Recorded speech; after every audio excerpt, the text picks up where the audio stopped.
Hello, Seattle homeowners and buyers. This is Let's Go Seattle. Today we're talking about how to avoid a lemon property. So what is a lemon? Like, you know, when you buy a car and you drive it off the lot and it starts making a funny noise and you want to bring it back, but they say, oh no, now it's a used car. It's not going to be worth as much. You got to get it fixed on your own dime. That would be a lemon, especially if it keeps needing repairs. And we want to avoid that same scenario when you buy a house, because trust me, house problems are even more expensive to fix sometimes than car problems. So let's talk about what a lemon is and what you need to do to avoid buying one. It can be pretty grisly. I actually knew a real estate investor who bought a house without doing a good inspection. A tenant was in there already, and it turned out there were a couple of major issues wrong with the roof, or with the house. So the first one was the ceiling. Someone had supposedly rehabbed this house in the past, remodeled it, and instead of a regular ceiling with drywall, they put a hanging ceiling or a drop ceiling, you know, with the metal framework and the tiles. And it turned out there was no insulation on the upper part of the ceiling between the tiles and the roof. So all the heat was going out of the house. The tenant had to leave her oven open and running all day long as a secondary heat source when it got cold in the summer or in the winter. And then another problem was that the bathtub had, I don't know that it was leaking or maybe water had splashed out of it or something, but there was a lot of water damage underneath the bathtub. And so when you filled it up with water and got in there, I don't know how people avoided not falling down into the crawl space, but the floor was very soft and it was a dangerous situation. So that was not a good scenario for the investor, and that's the type of thing that you absolutely want to avoid by having an inspection. So lesson learned, make sure you check out the house. I know in today's market it's going so fast, sometimes we just want to, you know, put an offer in and get it accepted with no contingencies, but it's good if you don't have a pre-inspection by the seller and you want to get one done yourself, or else get it done after you're under contract. But you need to make sure that you're protecting yourself in addition to jumping in and getting a property under contract. So things to look out for. I always want to start with the foundation, because the foundation of the house is really what's holding it up, and it's very important that it's in good shape. If you see signs of moisture, like water coming through the walls of the foundation, that's not a good sign. If you see standing water or puddling in the crawl space beneath the house, that's not a good sign. There should be a plastic sheet called a moisture barrier or vapor barrier all throughout the bottom of the crawl space to prevent you know, in the morning when you get up and you go outside and it's kind of dewy on the grass, that moisture can come out of the soil, and if it's coming out of the soil and going up into your house, that's a bad situation. So that plastic layer helps keep the crawl space dry, the humidity there lower, so that you're not rotting the upper wooden part of your house. Any signs of moisture in general are bad. Obviously it's Seattle, we've got a lot of water and a lot of rain, but you want the outside of the house, the water needs to drain away from the foundation, and there should not be a lot of water intrusion into the crawl space at all. Look for bugs, any signs of rodents, any decay, any problems like that just are not a good sign, but they're fixable. What's more expensive everything is fixable if you can write a big enough check, right? But what you want to look out for is cracks in the foundation, shifting of the foundation or the support beams. Those types of problems can be more expensive to fix. And if your inspector identifies them, he's going to recommend that you do something different, like have a foundation specialist to come out and take a look. So yeah, start with the foundation and make sure that gets a good looking over. And also you don't want to store a lot of things in there, like storing wood is very common. Even like the framing that was used for the concrete pour is sometimes still in place, and that can provide a spot for like termites and ants and things to eat. So better to just make it clean and dry and empty in there.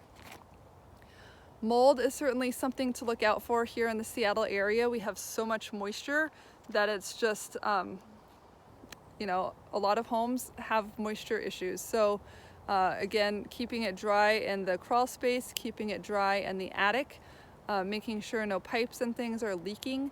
But we at Washington State provides a mold and mildew pamphlet that I can get a copy of for you, and you can take a look at that and see what all of the different things are to look out for and how they might need to be addressed. You know, it's sad, but some people develop health problems if they are living in a house where too much mold is present, or if they have allergies, they can be exacerbated. So just making sure that that's not present any more than necessary is certainly going to be an important part of avoiding having a lemon property. As you go through the house, take a gander at the electricity, especially if it's an older home.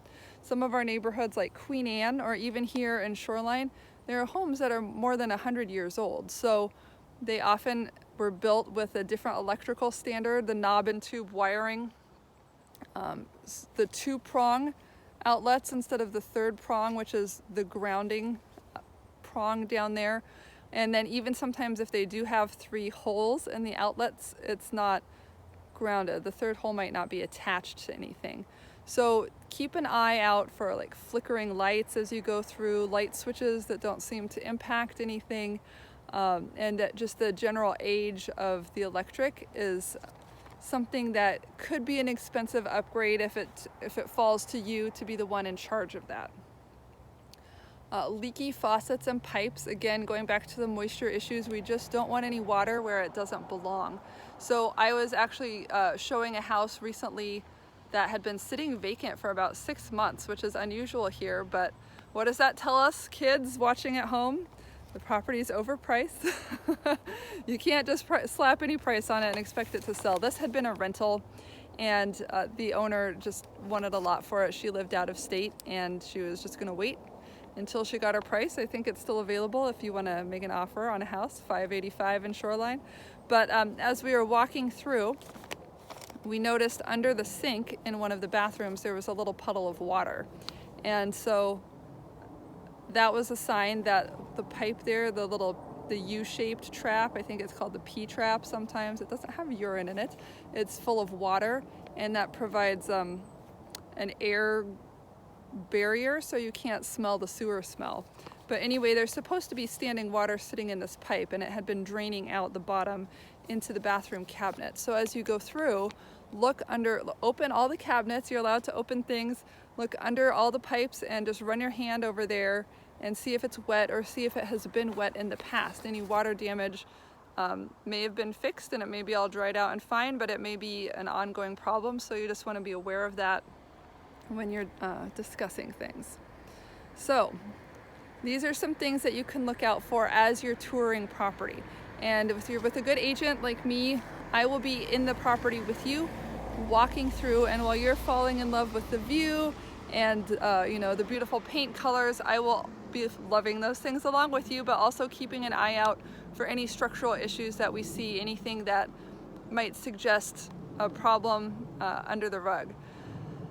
So we will do that together, and we'll have a good idea of what's going on. But if you're serious and you want to make an offer on the property, then I encourage you to get a professional inspection. Budget $500. It may be more, it may be less, depending on the size of the property and how busy the inspectors are. If it's a smaller property, $350 is probably fine. But the idea here is that you want to have a professional. He's going to spend 3 hours. He's going to go through it top to bottom. He goes up in the attic. He goes down in the crawl space. He plugs his little plug checker into all the outlets, and he's going to give it a pretty thorough look to see what's currently working or not working as it's supposed to. And he'll provide a detailed report with photos and descriptions and everything, so you can really see what's going on with all of the different systems.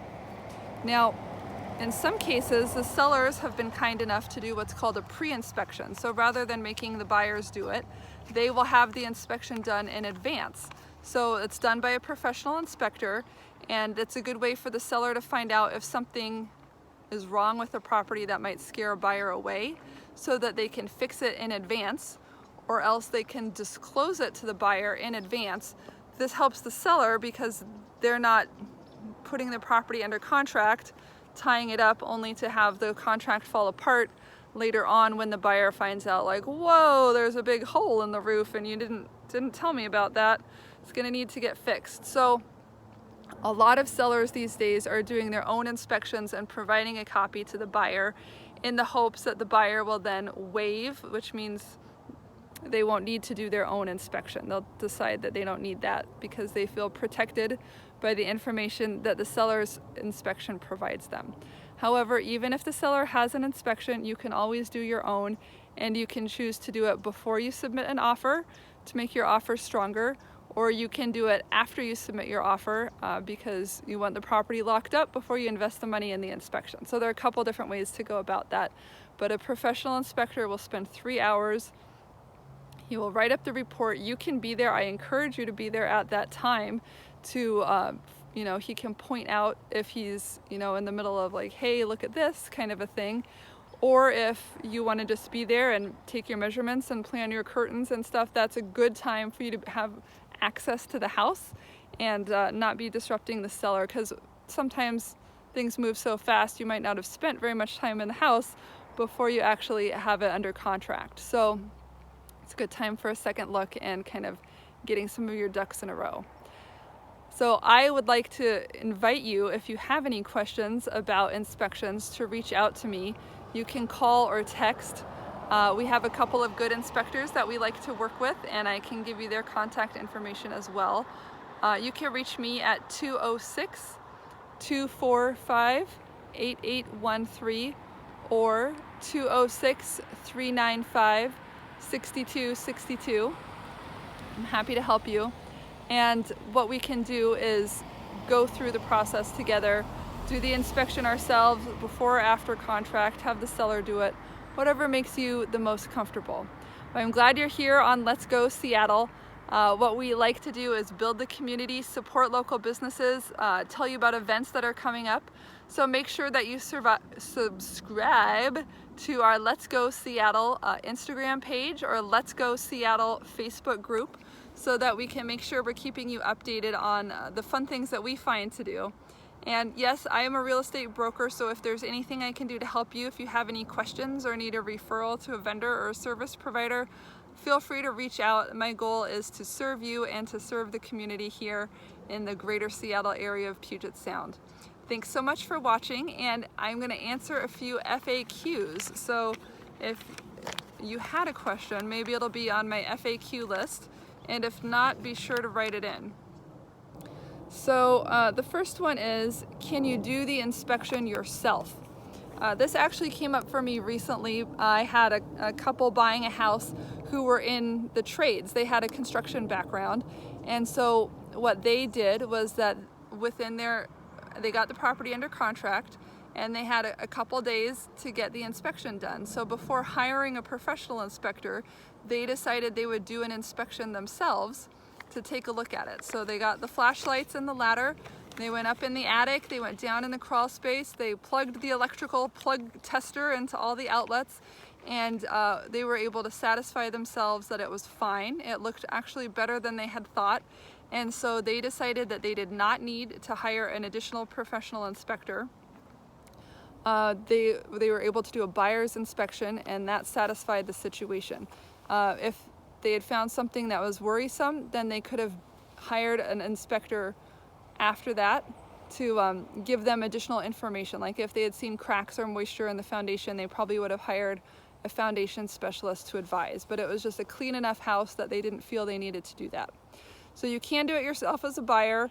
You can hire a certified inspector. What you can't really do is hire your friend or someone who's not a regular inspector to do the job. So if you know Jim Bob, who's in construction, you can't hire him to have the inspection done and give that report to the seller. So it has to be someone that's certified. There's some licensing around that. Certified inspector or the buyer. So I hope that answers that question. The next question is, what is a pre-inspection? So we talked about that a little bit. A pre-inspection is done before the house goes under contract. It can be done by the seller or it can be done by the buyer. So whoever pays for it gets the report, and then they're free to share that report. For example, if the seller receives the report, he can share it with potential buyers so they can have that information and make an informed decision when they are buying or putting their offer together. The other type of inspection is usually, it's the same, the inspector does the same job, we just don't call it a pre-inspection when it's being performed after the property has gone under contract. So some other types of inspections that are fairly common are foundation inspections, which are kind of an escalated inspection. You can also have, a lot of people do a sewer scope. So here in Seattle we have so many beautiful trees, but the beautiful trees have beautiful roots that seek water and oftentimes grow towards the sewer pipes, and sometimes that can bump or kink the sewer pipe, which makes it harder for the material to flow through it. Or it can have a little root that goes into the pipe and gradually gets to be a bigger root and opens a crack in the pipe. So both of those are problematic, and if they happen on your property, they're your responsibility. So a lot of people have a video camera scope that they look through the whole pipe from the house down out into the road where it joins the public sewer system. So you can hire that done and just make sure that everything is in good shape. Or you can, as a seller, you can do that in advance to reassure your buyers that that's not something that they're going to need to worry about. Last question here on my list is what happens if you are getting a VA loan. So a VA loan is for veterans. They can get a 0% down loan, although they do need to still have some money for closing costs. And that's a great program. Sometimes with a government program there are a few more regulations. So in the case of the VA loan here, we do not need to have a special inspector come out. It's the same situation where the buyer can do the inspection, or he can waive the inspection, or the inspector can be hired to come out and do it. What is required in the case of a VA loan is having a VA certified appraiser come out. So when the appraiser comes, he needs to be someone that's on the VA's list that they like to work with and that they know is going to do a good job, because the appraisal really protects the VA lender as well. So again, this is Emily Cressey. Thanks so much for watching. I hope that you do not buy a lemon property. If you are in the market to buy a property, please let me know. I or one of my buyer's agents would be happy to help you. And we've got a lot of folks looking for property right now because interest rates are so low that things are more affordable. So even if property prices have gone up in recent years, the fact that the interest rate is so low now means that a lot of people are, for the first time, able to make that switch from renting into buying. And if you're currently owning a home and you're thinking of moving up into something nicer or bigger where you and your kids and your spouse can all work from home at the same time, then experts are saying nationwide that we might be at the peak of affordability right now. We are predicting that interest rates will be going up again and that housing prices will be going up again. And so rather than waiting, you know, some of us with coronavirus, we're waiting for the inevitable crash, but that certainly doesn't seem to be happening here in Seattle. We've got very low inventory, which means houses are selling quickly. And there's a lot we can do to help you, whether you're getting into your first home or transitioning into a new home. And you know you could get your home sold for a good price, but you want to make sure you can buy your next house. There's a lot of flexibility that buyers are willing to afford you to do a rent back or delayed closing, have a contingent closing based on your sale of your old house before you buy the new house. So if you have any questions about that, don't hesitate to reach out. Again, my number 206-395-6262. And looking forward to helping you buy the right property for you and making sure it is not a property lemon. This has been Emily Cressey. I'll look forward to catching up with you guys again soon.